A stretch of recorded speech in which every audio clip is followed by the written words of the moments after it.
माँ के खातिर प्रभा देवी अपने बेटे के साथ एक बड़े मकान में रहती थीं।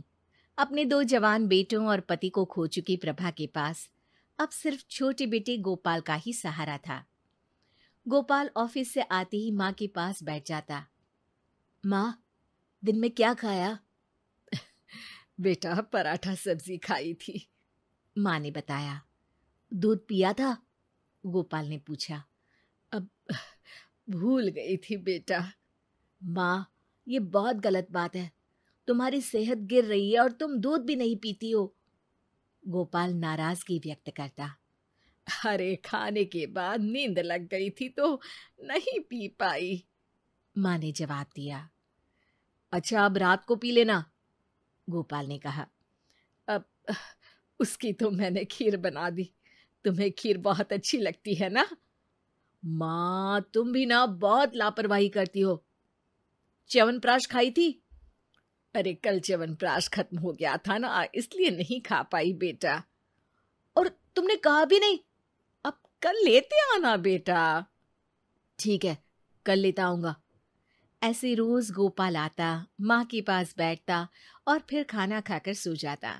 सवेरे ऑफिस चला जाता। घर का सारा काम नौकरानी कर देती। एक दिन माँ प्रभा देवी ने कहा, बेटा, अब मेरे लिए बहू ला देना।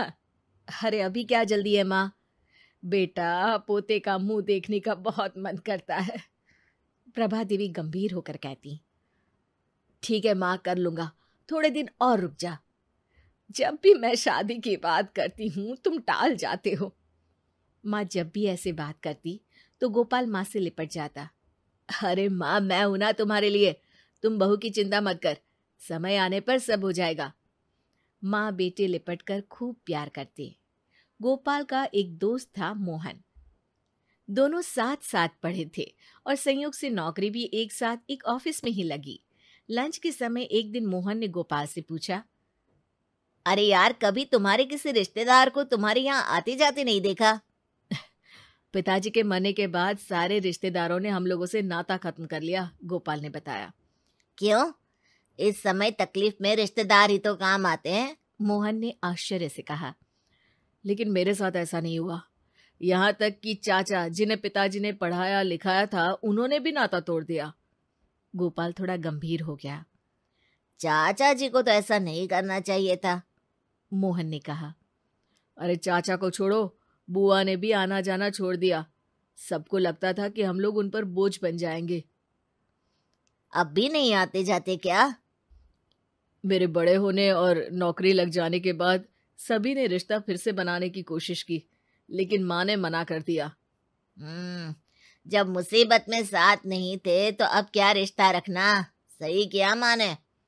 कुछ दिन बाद गोपाल ने मोहन से कहा, यार मोहन, तुम अकेले रहते हो एक कमरे में, हमारे यहाँ क्यों नहीं आ जाते? दोनों साथ रहेंगे। मोहन की बहुत ना नुकुर करने के बाद गोपाल ने मोहन को अपने घर में रहने के लिए राजी कर लिया और अब मोहन और गोपाल एक साथ रहने लगे। गोपाल की माँ को भी अच्छा लगने लगा।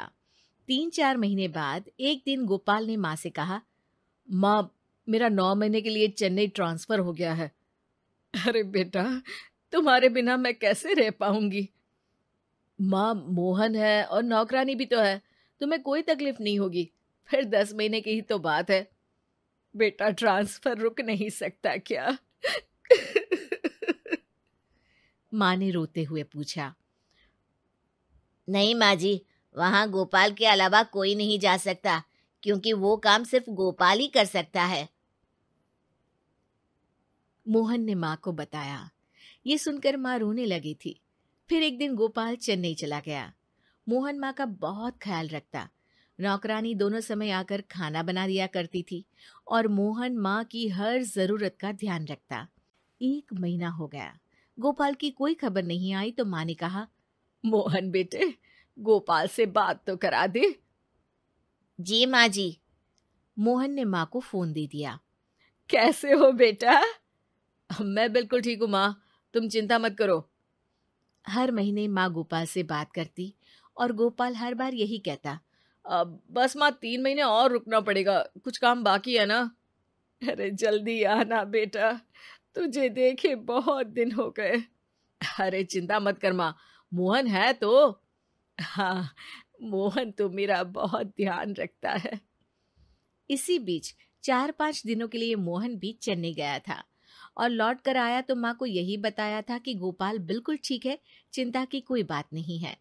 मोहन हमेशा माँ से गोपाल की बात कराता रहता, लेकिन आया नहीं। एक बार माँ बहुत बीमार पड़ी, फिर भी गोपाल नहीं आया। माँ की हालत खराब होती जा रही थी।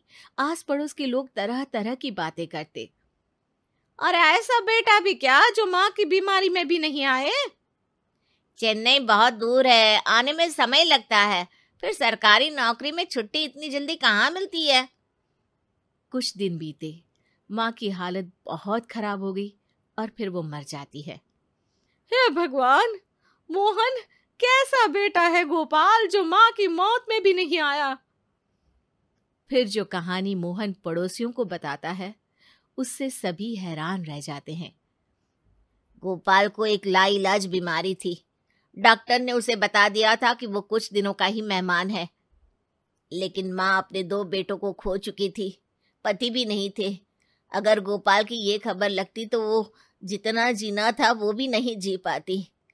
और गोपाल ये बिल्कुल नहीं चाहता था कि उसकी माँ उसकी भी मौत देखे और बेमौत मर जाए। हैं? फिर वो फोन पर कौन बात करता था?